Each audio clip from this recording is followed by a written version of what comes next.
Hello everyone, and welcome to a very special journey where two of the most beautiful sounds in the world come together. Have you ever walked through a forest, closed your eyes, and just listened? The gentle rustling of leaves, the distant call of a cuckoo, the cheerful chirping of a sparrow. It's nature's own symphony. Now, imagine pairing that with the timeless elegance of classical music. The soaring strings of a violin, the delicate notes of a piano, the rich tones of a cello. Today, we're diving deep into a world where the concert hall meets the heart of the forest. We're exploring how the structured beauty of classical compositions can blend seamlessly with the spontaneous, wild melodies of birdsong. This isn't just about mixing two sounds together, it's about creating a new, immersive experience. A harmonic journey that can transport you, calm your mind, and maybe even help you hear both music and nature in a completely new way. So, find a comfortable spot, maybe put on some headphones, and let's begin our exploration into this magical fusion. To truly appreciate this blend, let's first talk about the two elements separately. Think about classical music. Composers like Vivaldi, with his Four Seasons, were masters at painting pictures with sound.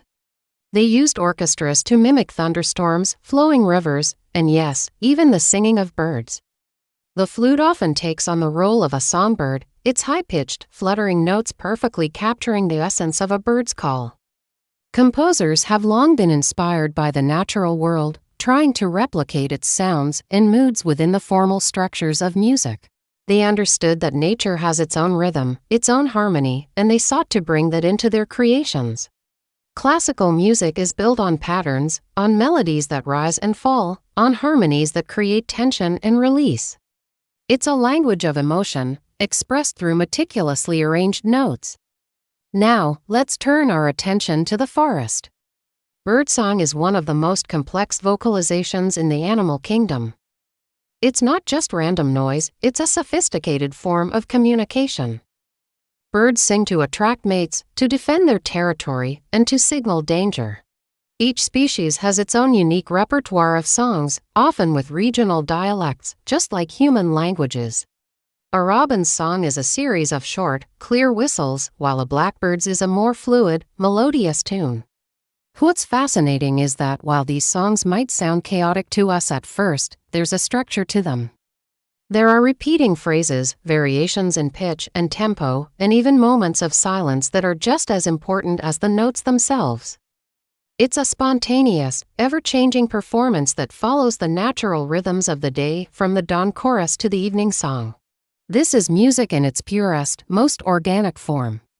So, what happens when we bring these two worlds together? It's a fascinating dialogue. Imagine a piece by Debussy, known for his dreamy, atmospheric music, like Clair de Lune. His gentle, flowing piano melodies feel like moonlight filtering through the leaves. When you overlay the soft, distant hoot of an owl or the delicate trill of a nightingale, the effect is magical. The birdsong doesn't compete with the piano, instead, it adds a layer of authenticity and depth. The planned, composed notes of the piano provide a beautiful, predictable foundation, while the birdsong introduces an element of wild, unpredictable beauty. It's like a conversation between the human-made and the natural. The music anchors the listener, while the birdsong allows the mind to wander and explore. It fills the spaces in the music, creating a richer, more immersive soundscape that feels both grand and incredibly intimate at the same time. Let's consider another example. Think about a powerful, emotive piece for cello, perhaps a Bach cello suite. The cello has a deep, resonant voice that can sound almost human in its expression of longing or contemplation. Now, picture that music set against the backdrop of a dense, morning forest. You hear the varied, complex calls of a song thrush, which is known for repeating phrases with slight variations. The structured, mathematical beauty of Bach's composition finds an unlikely partner in the thrush's improvisational genius. The cello's deep, steady voice grounds the listener, while the thrush's high, intricate melody flits and dances around it. It creates a beautiful contrast, a balance between the solemn and the joyful, the earth and the sky. The combination can heighten the emotional impact of the music, making you feel as if you are sitting right there in the forest, experiencing this private concert just for you. The science behind why this combination is so effective is also quite interesting. Both classical music and nature sounds have been shown to have profound effects on our well-being. Listening to classical music, particularly pieces with slower tempos, can lower blood pressure, reduce heart rate, and decrease levels of the stress hormone, cortisol. It engages the parts of our brain associated with memory and emotion. Similarly, studies in a field called ecoacoustics have found that listening to natural soundscapes, especially birdsong, can improve mood and reduce mental fatigue. Our brains are hardwired to respond positively to these sounds. For our ancestors, the sound of birdsong meant safety. It signaled that there were no predators nearby. So when we hear it today, it triggers a deep, instinctual sense of calm and security. When you combine the two, you get a powerful tool for relaxation and focus. The classical music provides structure and melody that our brains can follow, which helps to quieten the distracting, internal chatter. It gives our minds something to hold onto. At the same time, the birdsong provides a gentle, non-intrusive background that feels restorative and natural. This combination is perfect for activities like studying, reading, meditating, or even just unwinding after a long day. The music helps you focus, while the nature sounds help you relax. It's the best of both worlds, creating an environment that is both stimulating and serene. The brain isn't trying to decipher two separate, competing sounds. Instead, it perceives them as one unified, harmonious whole. This synergy is what makes the experience so uniquely powerful and immersive. Creating these blends is an art form in itself. It's not just about randomly placing a track of birdsong over a classical piece. The best creators carefully select the recordings. The type of birdsong matters. A bustling dawn chorus with dozens of birds singing at once might pair well with a grand, celebratory orchestral piece, like the Ode to Joy from Beethoven's Ninth Symphony. The energy of the birds matches the triumphant energy of the orchestra.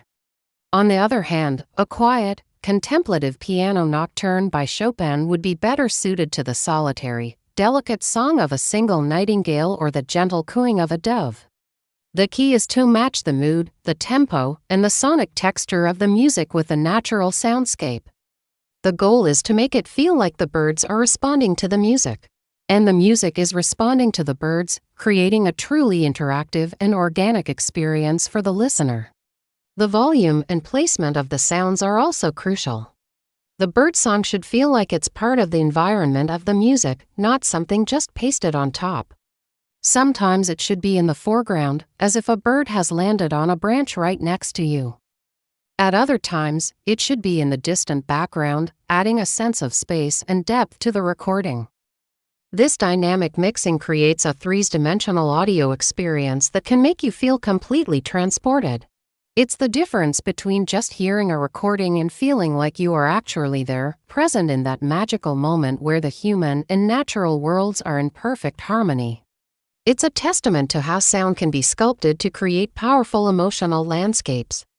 So, where does this leave us? We've seen that this fusion of classical music and birdsong is more than just a pleasant background noise. It's a rich, multi-layered experience that draws on our deep-seated connection to both art and nature. It's a bridge between the structured world of human creativity and the wild, spontaneous beauty of the natural world.